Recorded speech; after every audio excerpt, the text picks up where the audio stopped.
નમસ્તે બાળકો, આજે આપણે આસપાસની ચોપડી છે ને બધા પાસે, આસપાસમાં પ્રાણીઓ, પક્ષીઓ, એના વિશે અને જીવજંતુ આ બધા વિશે માહિતી આપતો પાઠ આપણે શીખીશું.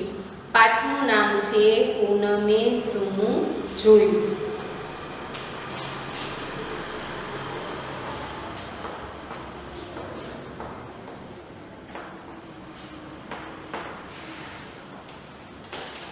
ચોપડી ખોલીને બેસજો બધા.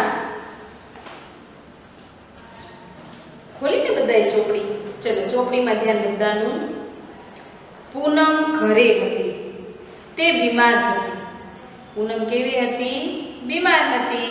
તો પૂનમે એની માને કહ્યું, માં, મને આજે શાળાએ જવા દો ને. હું છેલ્લા 2 દિવસથી ઘરે છું અને કંટાળી ગઈ છું. તેથી માએ કહ્યું, પરંતુ તને તાવ છે, જા બહાર ખાટલા પર સૂઈ જા.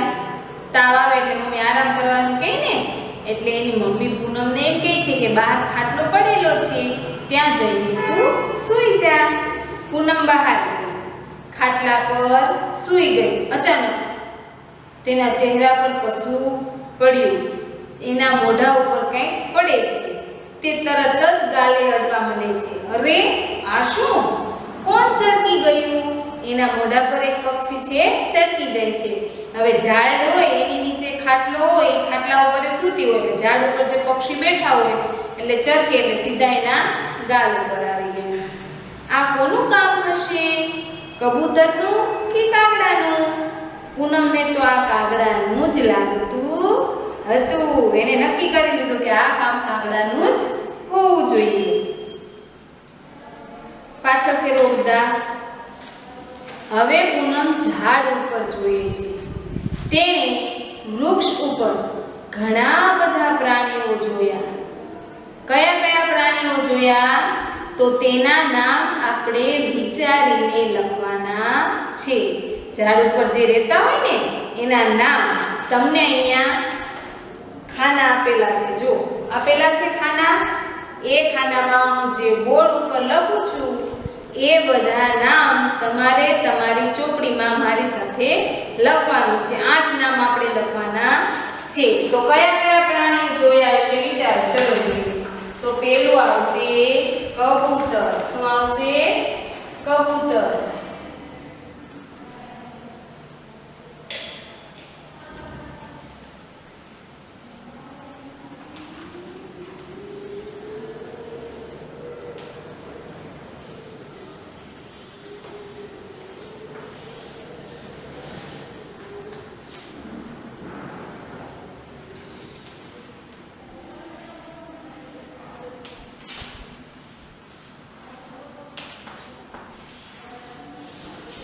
આ રીતે તમને 8 ખાના આપેલા છે. આપેલા છે ને એ 8 ખાનામાં આપણે નામ લખવાના છે. તો પેલું કયા કયા જોયા છે? તો કે કબૂતર, પછી કાગડો, બીજા કયા લે પક્ષીઓ ઝાડ ઉપર? પોપટ, મોર, એ સિવાય વિચારો બધા. ચકલી,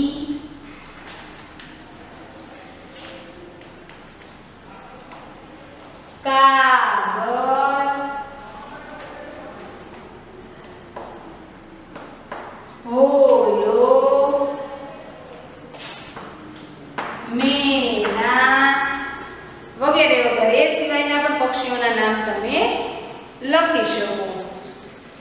પૂનમે જમીન પર પડેલું એક પાંદડું લીધું. પછી તે શું કરે છે?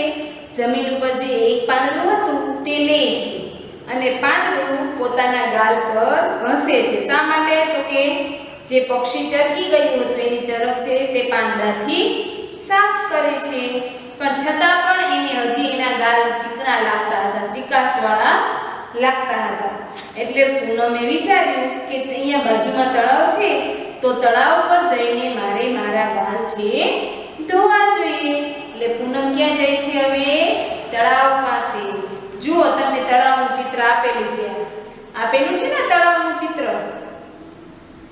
જો તળાવની આસપાસ પૂનમે કયા કયા પ્રાણીઓ જોયા. હવે પ્રાણીઓ કયા કયા જોયા તો તમારે ચિત્રમાંથી જોવાના છે અને લખવાના છે.